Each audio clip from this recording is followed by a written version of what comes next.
Hi, and welcome to day 28 or baby step 27 of the FlyLady system. If you haven't already seen my previous videos, please click the playlist below. Watch them one a day in order.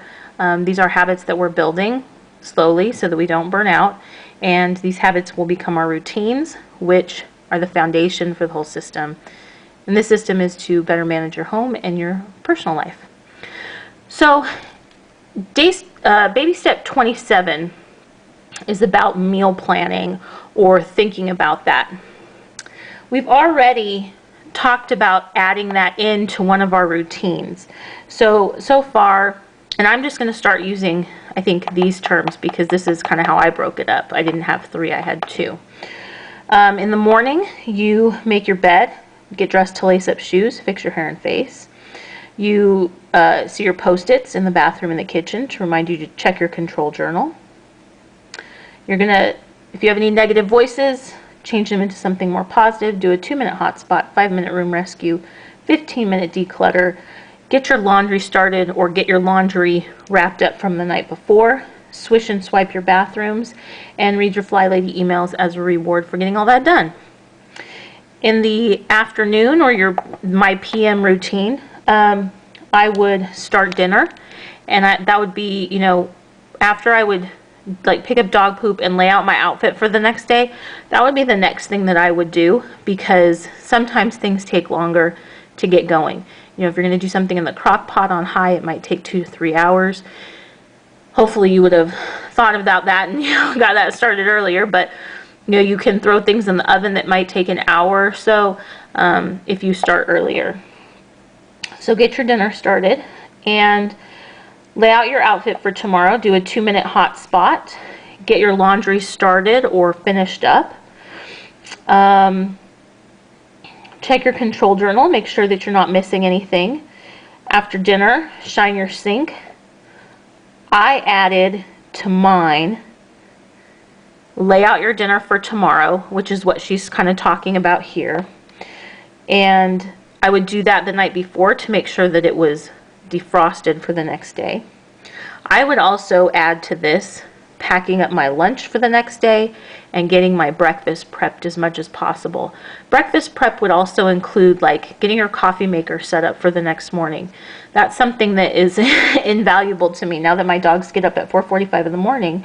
The first thing I do when I come downstairs is I open up the shade, open up the sliding glass door, turn the coffee maker on, and then I go let the dogs out. And by the time the dogs are done and I'm done dealing with them and feeding them, the coffee's ready to go. So that was always part of my PM routine, was to prep my coffee maker, get my overnight oats ready, whatever. And then of course, go to bed on time, your bedtime.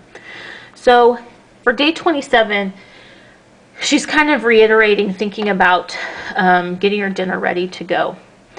And this ties in with her habit of menu planning. So along with this, there are other parts to her system. One of those other parts is each month they have a theme, and usually it's November is the menu planning month where you practice doing that. But she also suggests that you add a section in your control journal on menu planning. They have a link on their website to all of this, and what she has is she has a master pantry list. She has a shopping list, a generic shopping list. She has a few recipes on there, one of them is for a roast chicken, so if you buy a roast chicken, a way that you can make that stretch into 3 meals. Things like that. So one of the things that she would like you to do maybe today is start thinking about adding this section to your control journal. So some things that I've had in my control journal in this section over time, and this has evolved over time and changed over the years. But I've always been a planner, and menu planning has always been a part of my planning system.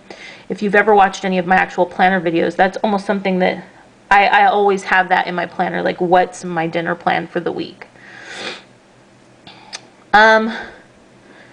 You can, instead of putting that in a planner, if the planner doesn't work for you, if you have a calendar on the wall however you want to do it, she suggests you have a part of your control journal be about menu planning. So some things that I've had. I've added recipes, like frequently used recipes in my control journal before. Being the person that I am, I actually at one point had been inspired by a pad of paper that I had seen somewhere, and it was called All Out Of, and it was basically like a pre-printed grocery list that you could hang on your refrigerator and check the boxes of things that you needed as you ran out. And I thought that was brilliant. So of course I couldn't use just theirs. I took theirs and I made my own, and I just made it on the computer, and it was just in columns, and it was just a list of things and check boxes. And I hung it on my fridge, and I had a copy of that in my control journal. So it was like a master grocery list. Some other things, I've put her things in mine before, but in general this hasn't been a huge part of my control journal that I've used, just because it's always been a part of my planner. But again, if you don't use a planner, this would be a great place for it. Even just, I did store for a very long time frequently used recipes. So start putting a little bit of menu planning in your control journal. Oh, another thing that I've done is I have kept a list of meals that my husband liked, and I would just write them on a piece of paper and stick them in there. That way when I was doing my menu planning, I would know, like, okay, these were some ideas. One of the things she suggests is, if you have trouble menu planning, on your calendar write down what you make for dinner every night for a week. Now you have a week's worth of menu planning done. It's kind of like you did it after the fact, but now you don't ever have to think about that week again. And so if you did that for a whole month, if you kept track of everything you served for a whole month, you'd have a whole month of menu planning done, and you could just recycle through that. So these are things you can add to your control journal. So baby step 27 is just starting to add a little bit of that menu planning, that meal planning to your control journal. So maybe you want to add a new section or a new piece of paper and just write down meal ideas and start listing some meal ideas that your family likes. Maybe you have a running grocery list, you can put that in there. So you know where everything is. The idea of a control journal is it is like the instruction manual survival guide for your house. And so let's say that something happened to you. And this is where I have found a controlled, I never really asked for a lot of help, but since I've been pregnant and when I was on some like pretty serious restrictions, the control journal like fulfilled its purpose because the idea is, let's say that something does happen to you. If somebody has this control journal, they know how to run your house. They know your routines. They know your weekly plan. They know the kind of meals your family likes. They know emergency numbers. They know everything because it's all in there. So when I had all those restrictions, I just showed my mom my control journal and explained to her how it works. And she comes over and she's like, "Where's my little book?" I love that book because it has all the routines in it, has all the cleaning zone checklist, it has everything in it. So let's say that you get really sick or you go to the hospital or whatever and your spouse is there. They can look at it and go, okay, so what does she normally do in the morning, or what does she do throughout the day? What do I need to do this day? What are some ideas we can do for dinner, that we have the food in the house or whatever, right? So we're starting to build that manual for your house. So one of the pieces is meal planning. Whether it's you're putting your grocery list in there, some frequently used recipes, some lists of meals that your family likes.